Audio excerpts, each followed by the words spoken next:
So one of the unexpected consequences we're seeing is that often in a first response situation, supplies such as soap and personal protection equipment are being brought in from elsewhere and are often bypassing the local supply chain. That's small micro businesses, which people in low income communities rely on to earn a living, but also to access supplies. Is there something that we're doing to help mitigate that impact? Yeah, Lisa, I think that's a risk that we have to always bear in mind, that large scale supplies that are being provided for the country, being able to trickle down to communities that might need it the most is difficult. But what we are doing, which has always been our approach, is to strengthen the community networks, community supply chains, build and work around markets development that is really centered around community needs.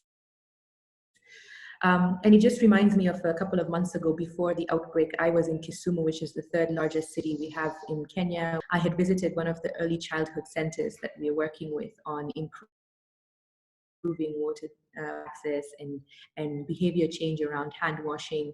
One of the things that struck me by the head teacher was talking to us about the added value of our partnership. She also mentioned how she has been selling the soap, because one of the things that we've been doing is looking at the sustainable supply chain for soap in lower income communities, is also providing training on soap making. So one of the things that we had done is, with the early childhood centers, worked with the head teachers or some of the teachers on soap making. And without even realizing, she just shared that she's able to sell the soap now. She's making enough to provide the school and be able to sell to the community. So in the past year, we've trained over 3,000 community members on soap making, and that already creates a community supply chain. We're also working with local suppliers on the raw products for the soap making, and they're also within the community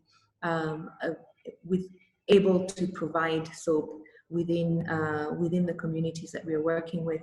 So the market development for us at the community level is extremely important. And some of the linkages that we would like to make with them is also to look at their enterprise development and how they can be linked into the larger market. But the importance of involving communities in supply chain, relying on community networks, is really, really important, especially at this stage where we need to make sure that as we are accessing communities, we are protecting them as well. So being able to just build a bottom-up approach is so important, and even more reliable, because it also strengthens their business and strengthens their reliability at the community level to continue, and even beyond the pandemic.